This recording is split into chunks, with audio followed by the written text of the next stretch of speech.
오늘도 동그리가 보는 기막힌 세상에서 이상덕 목사가 문안 인사드리며 새 영상 올립니다. 언제나 건강하시고 즐겁고 행복한 시간 보내세요. 안녕하십니까. 오늘은 고된 인생길에서 쉼을 누리려면이라는 제목으로 함께 생각해 보겠습니다. 이판사판이라는 말을 들어본 일이 있습니까? 이판사판이라는 말은 불교에서 나온 말인데, 이 말이 생긴 유래는 여러 가지가 있지만 그 중에서 한 가지만 소개합니다. 불교에서 이판승은 도를 깨치기 위해 참선이나 경전 공부 등 수행에 전념하고, 사판승은 사찰, 사무, 살림, 자벽 등에 종사했습니다. 이런 이야기가 있습니다. 조선시대 초기에 흉년이 들어 먹고 살기가 몹시 어려울 때 어느 마을의 두 총각이 어느 끝에 절에 들어가기로 했습니다. 마을 가까이에 제법 큰 절이 있어 안면 있는 스님을 통해 그 절에 들어갔습니다. 사판승이 된 이 총각들이 하는 일은 아침 일찍 일어나 마당 쓸고 밥 짓고 청소하고 나무하는 일 등 몹시 고달프고 힘들었습니다. 그런데 절 한 곳에는 이판승들이 매일 가부좌만 들고 앉아 있다가 때가 되면 밥을 먹고 또 가부좌 들고 앉아 명상에 잠기는 것이 아닙니까? 두 총각이 어떻게 하면 이판승이 돼 편하게 지낼 수 있는지 알아보기 위해 수도하는 것을 살펴보았습니다. 며칠 눈여겨보니 가끔 어떤 수도승이 손뼉을 치며 깨쳤다 하고 일어나 앞으로 나가 고승들 앞에서 질문을 받고 답변하고 깨우침을 인정받는 것이었습니다.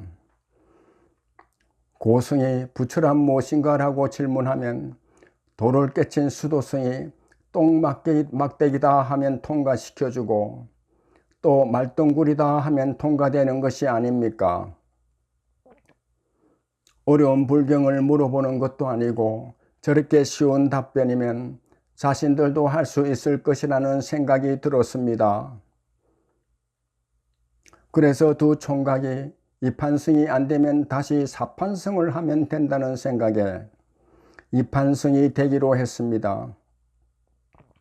이판승이 된 후 며칠간은 아무 일도 안 하고 편하게 식사하니 그렇게 좋을 수가 없었습니다. 그러나 날이 갈수록 하루 종일 가부좌 들고 앉아 있는 것이 고달파지기 시작했습니다. 열흘이 지나자 못 견딜 정도로 힘들어 의논하기를 돌을 깨쳤다 하기로 했습니다. 그래서 두 총각이 손뼉을 치고 깨쳤다고 고함을 치고는 앞으로 나가 고승들 앞에서 테스트를 받았습니다. 한 고승이 부처란 무엇인가 라고 묻자 한 총각은 소똥이다, 그리고 다른 총각은 개똥이다 라 답했습니다.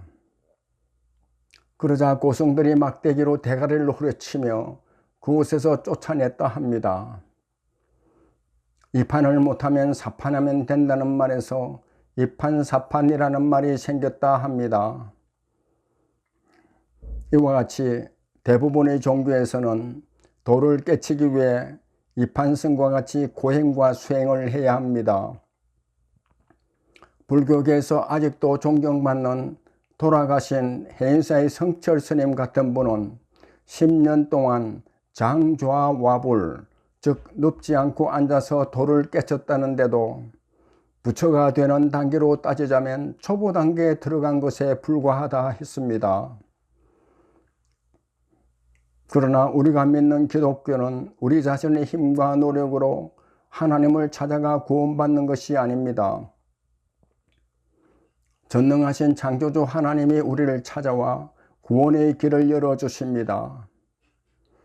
천지 만물을 창조하신 성자 하나님 예수 그리스도께서 우리를 구원하기 위해 사람의 몸으로 이 땅에 와서 우리 모든 죄악을 담당하고 십자가에 달려 죽으셨다는 것을 믿으면 이 믿음으로 구원을 받습니다.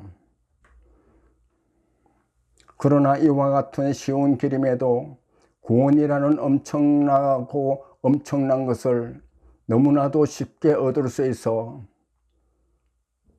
사람들이 믿지를 못해 놓쳐버립니다. 그래서 예수님께서 마태복음 11장 25절에서 이렇게 말씀하십니다.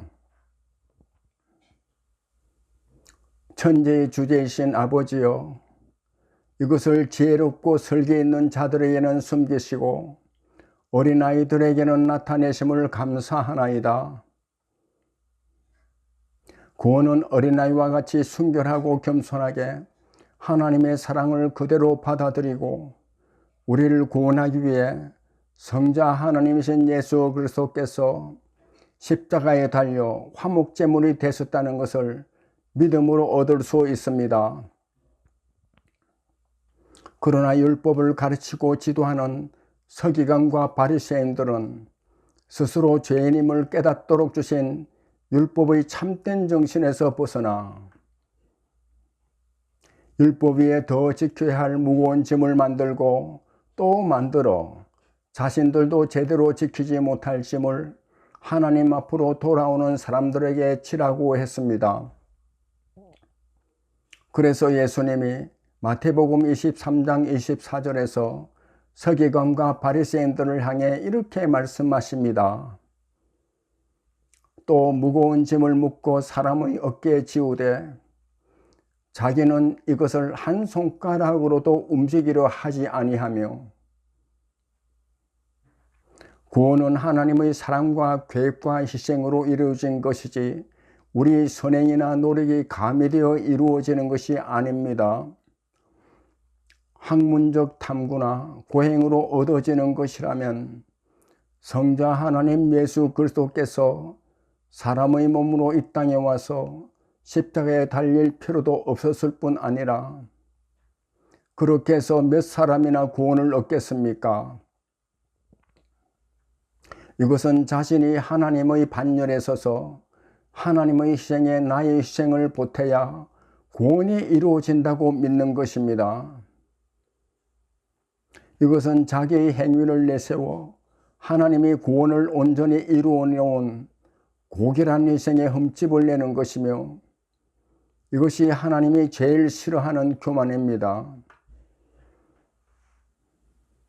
평생 쌓은 고행과 선행이 아무리 많아도 그것이 어찌 창조주 하나님의 피 한 방울과 그 값어치를 비교할 수 있겠으며 그것이 하나님과 무슨 상관이 있겠습니까? 구원의 비밀을 어린 아이들에게 나타내신다는 뜻은 하나님을 아버지라 믿고 아버지께서 주신 말씀을 순결한 단순성과 겸손한 신뢰성으로 순종하는 사람에게 나타내신다는 것을 말하며 하나님의 사랑을 믿고 의지하는 성도의 순결한 자세를 말합니다. 그래서 성자 하나님이신 예수 그리스도께서 십자가에 달려 돌아가시면서 구원에 필요한 모든 조건을 하나도 빠짐없이 다 이루었다고 말씀하신 것입니다. 지금도 예수님이 수고하고 무거운 짐진 자들을 향해 이제 다 이루어 놓았으니 예수님께로 돌아와 쉼을 얻으라고 마태복음 11장 28절에서 이렇게 말씀하고 있습니다.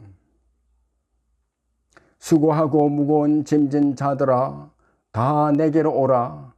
내가 너희를 쉬게 하리라. 감사합니다.